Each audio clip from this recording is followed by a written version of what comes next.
Olá, internautas! Estamos aqui mais uma vez, girando a nossa matraca, com os acontecimentos políticos mais recentes em nosso país. Primeiramente, um grande parabéns e uma salva de palma para as forças democráticas e progressistas que deram show no dia 19 em nosso país, fazendo um avalanche como nunca aconteceu de oposição ao fascismo, ao negacionismo, à corrupção do governo Bolsonaro e ao seu jogo envolvendo milícias e extremistas para destruir a democracia e a Constituição de 88.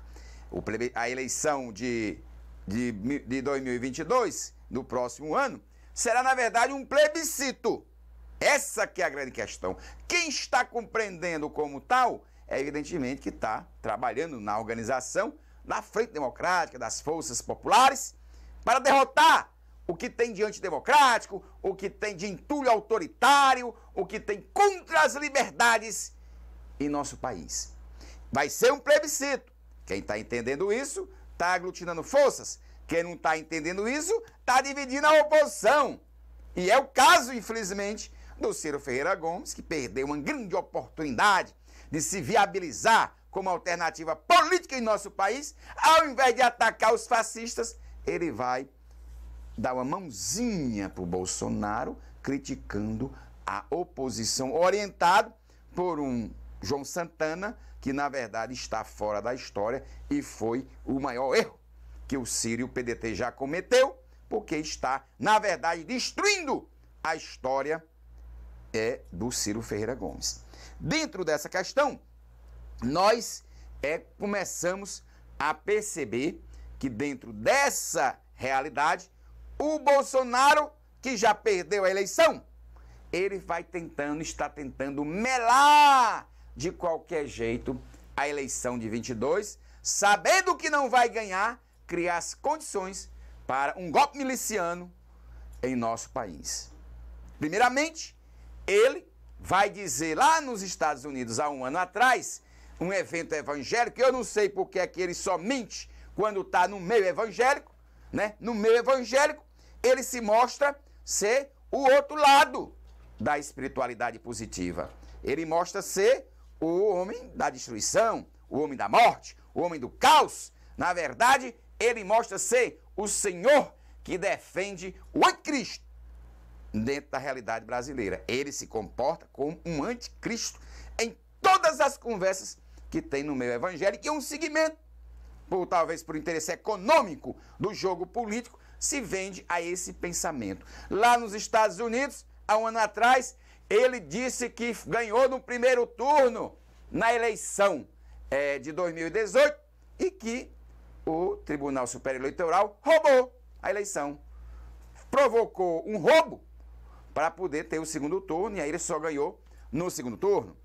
E aí, um ano depois, prova nenhuma.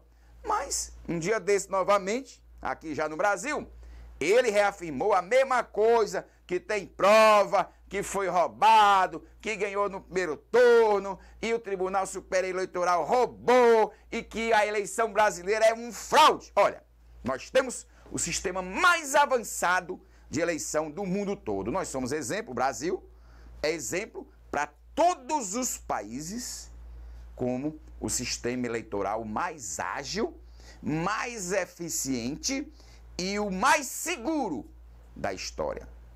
Não é à toa que o ministro do STF, o Barroso, né, ele veio logo dizendo, o presidente tem que mandar as provas que ele disse que tem. Ele disse agora novamente que tem as provas que houve roubo nas eleições de 2018.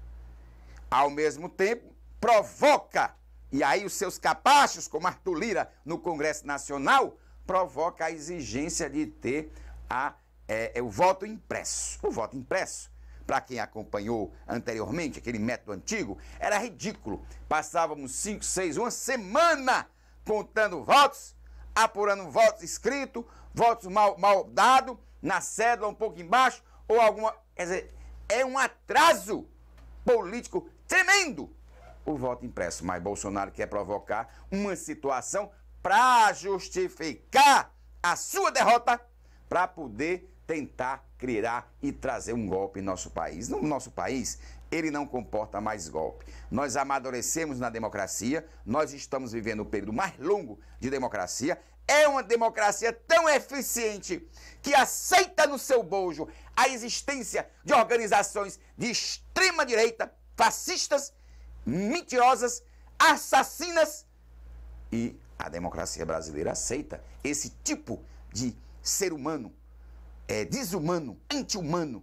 Mas, como estamos dentro de um processo democrático, é normal que isso tudo ocorra, mesmo quando rompem com a democracia, porque esse grupo aí do pessoal do Bolsonaro estão na democracia para acabar com a democracia. Não é para poder aperfeiçoá-la, para poder melhorá-la, para dar um significado de maior participação do povo, de melhores condições de vida, de aumentar o salário. Não.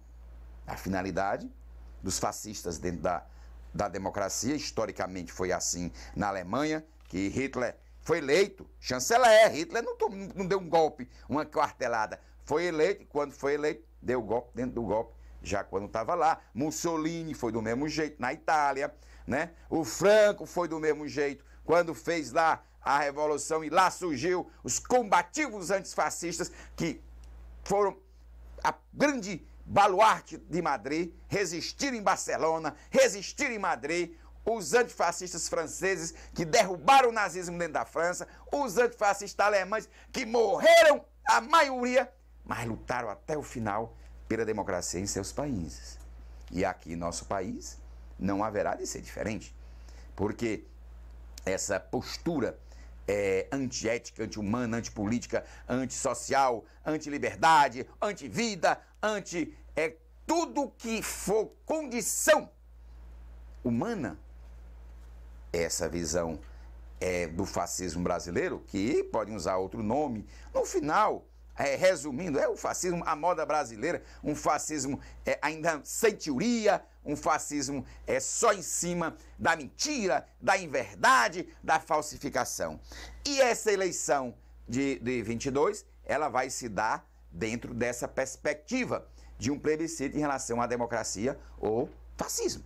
Democracia ou autoritarismo. Democracia ou uma política de milicianos que já comanda alguns estados, como é o estado do Rio de Janeiro, praticamente comandado pelas milícias bolsonaristas, e é tanto que é de lá que vem toda essa influência miliciana dentro do governo do Bolsonaro. O Bolsonaro tenta, de alguma forma, encontrar um caminho, né, dentro dessa linha, mas as forças estão bastante ativas. No Rio, Bolsonaro vai ter que botar o Flavinho lá para enfrentar simplesmente o Marcelo Freixo, que botou mais de 250 bandidos milicianos na cadeia, na CPI da Assembleia Legislativa do Rio de Janeiro.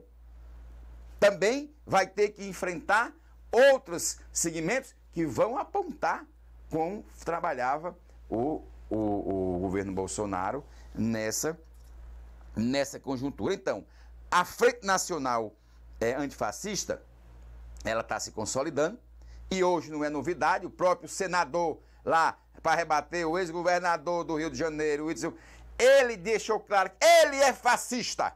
O governo Bolsonaro é fascista, mas não é ladrão, foi o que ele disse.